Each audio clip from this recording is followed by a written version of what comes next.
Southern Polytechnic. So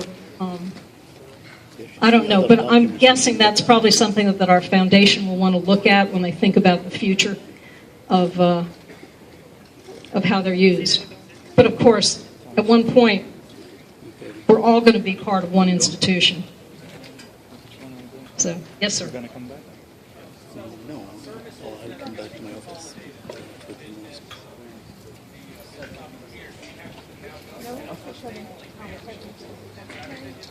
That's a really good question.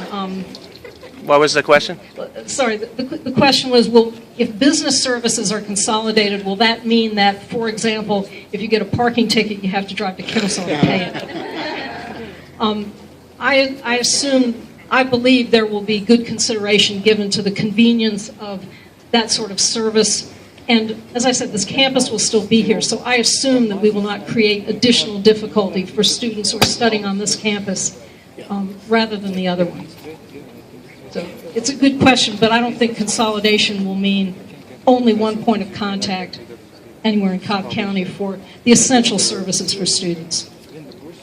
Yes, sir. Will they have the opportunity to reevaluate the name, or is it definitely going to be called Kennesaw?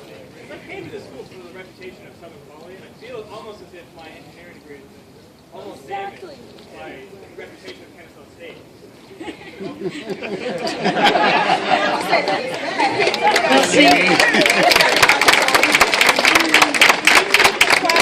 So our job is to turn that around and make sure that that the reputation of Kennesaw State is as strong as it could be.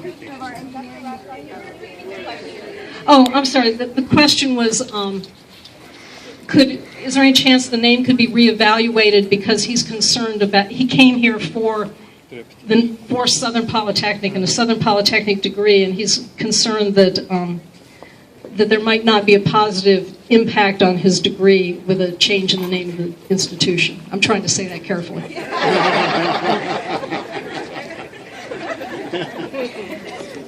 Yes, sir. I came here a little late, so I know someone's already asked this, but I'm graduating this semester. What's going to happen when I have a Southern Poly degree when the school will no longer exist? I'm trying to go get a later job. Okay, that actually did come up earlier. You're graduating and are worried about having a degree from an institution whose name doesn't exist any longer. And the standard approach to that is you list your Southern Polytechnic degree and then you put in parentheses after it, current name, whatever. And as I said, I've got one of those degrees myself. Yes, ma'am. In the back. There you go. In light of this, what's going to happen to any positions that are vacant? The hiring process and all that might be going The positions that are currently vacant, we're going to take a pause on and consider whether we want to pursue them, and that'll be a matter of working with our counterparts at Kennesaw. What we don't want to do is do a lot of staffing up and then discover we have a lot of duplication. So we'll probably be taking it a little slow on some of the hiring in the near term. Yes. What about the new position that's been approved for departments like this year? Will that be on hold still? New positions that have been approved for this year, we're going to take a careful look at. I can't say that absolutely yes or absolutely no, but we're going to take a careful look. Yes, ma'am. How are you going to retain your alumni, and how are you going to handle that once they merge together? That's a great question about how we're going to work with the alumni and how do we deal with that as the two institutions come together. I spoke with the head of the Alumni Association board this morning, and one of the things that we talked about was finding ways to capture and record and archive and honor the history of Southern Polytechnic State University, and engaging as many people as possible in that effort. And this is more than just, having somebody write a book about the history of the institution. It's capturing things like photographs and videos and tapes, and making sure that we've done a really good job of capturing the sense of spirit that we have here, the ethos, the culture that we have here at Southern Polytechnic, so that we don't lose that. I think it'll always be a part of this campus, but we want to be sure that we're preserving that as well. And so I'm going to be working with the alumni to do whatever we can to sort of collect that history to tell the story about Southern Polytechnic. But what about the prospective alumni who are graduating this fall who would have been helping you? How are you going to maintain that relation when they aren't even in it yet? The question is, how do we keep new alumni connected to the university and engaged in this? And I can use your advice on that because I really don't know right now. And it's a really important question. So I'd love to talk to you about that. Yes, sir. I just graduated, first graduate, so I'm the same way. Everybody's getting really hard to build up this university. Once the merger happens, we're not promised that everything that we work for will be eliminated. So what do you say to the people that help build this university up? What do you say? Like, how are we supposed to motivate to continue on for the next year or two? We don't know how our work is going to show through after the merger. The question is, how do we motivate and keep engaged the people who've worked so hard to make this university as great as it is?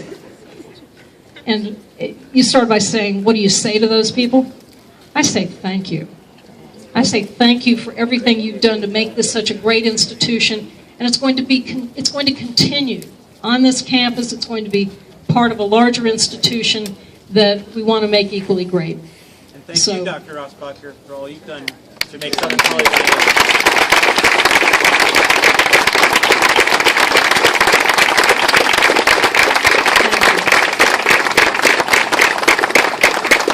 All right, don't do that too much because I'm still holding it together here. Yeah. Yes, sir. I think technically students can take classes at both campuses now under certain arrangements. I mean, you have to... Oh, I anticipate... The question is, can students take classes at both campuses? And there are some things we don't know about how that's all going to work yet. But I assume that you'll just have to look really carefully in the course schedule to make sure you know where classes are being held when you schedule for classes, because I assume I don't know, but I assume that they'll be offered at both places and you'll have a choice. That's the way Highlands does it. Pardon? That's the way Georgia Highlands does it. Yeah, actually Georgia Highlands is a good example of that they offer classes here on the Southern Polytechnic campus and at the other campuses that they have, and students register for specific classes at specific locations. It does mean we'll get another parking deck. Yes.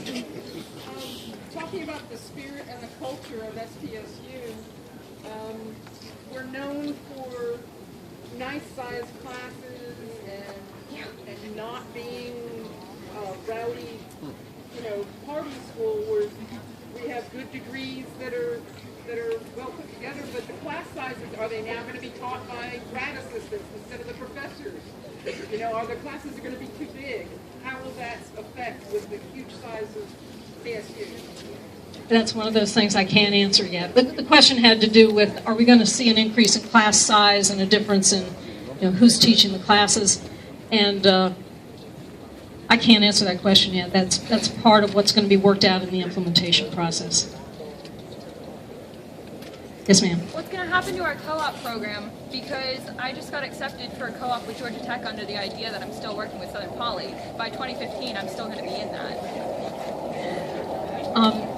The question had to do with what's going to happen with students in the co-op programs, and I have every expectation that those will continue. The co-op and internship programs are a vital part of the academic programs we have, and especially for the programs we have that are unique, that are not duplicated at Kennesaw State. And so, again, I can't promise anything, but I'm assuming that that there will be a continued commitment to internships and co-op programs.